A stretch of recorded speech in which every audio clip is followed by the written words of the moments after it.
LIC முதலீடு மற்றும் காப்பீடு தொடர்பான அனைத்து சந்தேகம் மற்றும் விவரங்களுக்கு 8973775326 எண்ணை அணுகவும். நம் மனதில் நினைக்கக்கூடிய விஷயங்கள் எல்லாம் வரிசையாக நல்லபடியாக நடக்கத் தொடங்கிவிட்டால் சந்தோஷத்தில் பிறகு வரக்கூடிய நாட்கள் எல்லாமே நமக்கு நல்லபடியாகத்தான் செல்லும். அடுத்தடுத்து தொடர் வெற்றிகள் குவியும். ஆனால் ஒரு முறை வாழ்க்கையில் சரிவு தொடங்கிவிட்டால் அந்த சோகம் நம்மை மீண்டும் மீண்டும் வாழ்க்கையில் ஜெயிக்க விடாது. நாம் தோற்றுக்கொண்டே இருக்கின்றோம், நமக்கு வெற்றி கிடைக்காது, நம்மால் இதையும் சாதிக்க முடியாது, நமக்கு மட்டும் நல்லது நடக்காது என்று நமக்குள்ளேயே ஒரு தாழ்வு மனப்பான்மை வந்துவிடும். உங்களுக்கும் இதே போல பிரச்சனை இருக்கிறதா? வாழ்க்கையில் நீங்கள் நினைத்தது நல்லது ஒன்று கூட சரியாக நடக்கவில்லையா?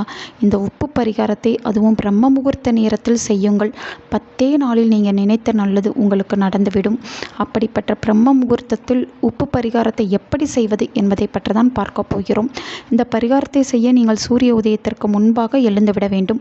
அதாவது பிரம்ம முகூர்த்த நேரத்தில் எழுவது மிகவும் சிறப்பானதாக கருதப்படுகிறது. பிரம்ம முகூர்த்த நேரத்தில் இந்த பரிகாரத்தை செய்தால்தான் 10 நாளில் நீங்கள் நினைத்தது கண்டிப்பாக உங்கள் கைக்கு கிடைக்கும். இந்த பரிகாரத்திற்கு உங்களுக்கு 2 கைப்பிடி கல் உப்பு போதும்.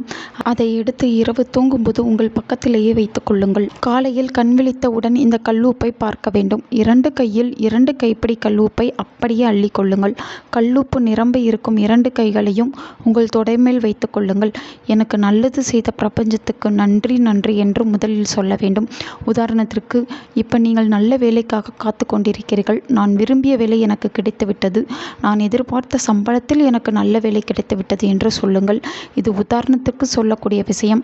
அதுபோல் உங்களுக்கு ஏதாவது கடன் பிரச்சனை இருக்கிறது என்றால், நான் வாங்கிய கடனை எல்லாம் திருப்பி கொடுத்து விட்டேன், இந்த பிரபஞ்சத்துக்கு நன்றி நன்றி என்ற வார்த்தையை சொல்லவும். கணவன் மனைவி ஒற்றுமையாக இருக்க வேண்டும் என்றால், நானும் என் கணவரும் ஒன்றாக இந்த உலகத்தில் சந்தோஷமாக வாழ்கின்றோம் என்று சொல்லுங்கள். இப்படி எந்த கோரிக்கையை வைத்தாலும் நன்றி என்ற வார்த்தையை பிரபஞ்சத்துக்கு சொல்ல நீங்கள் மறக்கக்கூடாது. இப்படி நடக்காத ஒரு நல்ல விஷயத்தை நடந்ததாக கற்பனை செய்து அதை சொல்ல வேண்டும். இந்த பரிகாரத்தில் மறைந்திருக்கும் ரகசியம் இதுதான். நீங்கள் எந்த நல்லதை நடக்காது என்று நினைத்து கொண்டிருக்கிறீர்களோ அந்த நல்லது நடந்து விட்டதாக கையில் உள்ள கல்லுப்பை வைத்துக்கொண்டு பிரபஞ்சத்திற்கு நன்றி சொல்லி வேண்டும் போதே 10 நாளில் அந்த நல்ல காரியம் உங்களுக்கு நடக்கும். 5 நிமிடம் இப்படி மன உறுதியோடு பிரார்த்தனை செய்து எழுந்து போய் அந்த கல்லுப்பை தண்ணீரில் கரைத்து விடுங்கள். அந்த தண்ணீரை சிங்கில் கொட்டி விடுங்கள். அவ்வளவுதான் பரிகாரம். இதை கண்டிப்பாக பிரம்ம முகூர்த்த நேரத்தில் தான் செய்ய வேண்டும். இப்படி செய்வதன் மூலம் உங்கள் வாழ்க்கையில் நிச்சயம் நல்லது நடக்கும்.